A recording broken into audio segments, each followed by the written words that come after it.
অনেকদিন বাদে দুপুরবেলায় কাঁসার থালায় এরকম জমিয়ে মাটন খেলাম।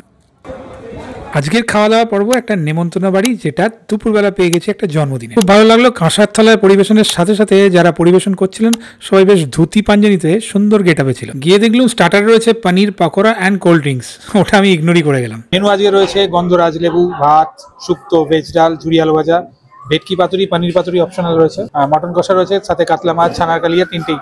ফ্রুট চাটনি আছে, পাপড় আছে, গুড়ের পায়েস, ক্যাডবেরি রসগোল্লা, বেকড কালাকাঁদ, আর ওই আইসক্রিম রয়েছে আর পান রয়েছে। এটা হচ্ছে সবাইকার জন্য রিটার্ন গিফট আমাদের ক্যাটারিং এর পক্ষ থেকে। পাতে পড়লো সাদা ভাত, সাথে দুধ শুক্তো আর ঘন মুগ ডাল। শুক্তোটা কিন্তু ব্যাপক করেছিল। ঘন মুগ ডালের সঙ্গে এরকম ঝুড়ি আলু ভাজা, তাও আবার বাদাম দিয়ে খেতে আমার ব্যাপক লাগে। এই কম্বোটা সারা বছর কোথাও পাওয়া যায় না ঠিকই, কিন্তু এটা যদি পাওয়া যেত আমি সারা বছর এটা খেতে খুবই ভালোবাসতাম। তাতে পড়লো ভেটকি পাতুরি, যেটা পিওর ভেটকি দিয়ে দু রকম সর্ষে দিয়ে করেছিল। সর্ষে ব্যাপক একটা ঝাঁঝ ছিল, একটু ড্রাই হলেও ভাত দিয়ে মেখে খেতে ব্যাপক লাগছিল সর্ষের ঝাঁঝটা।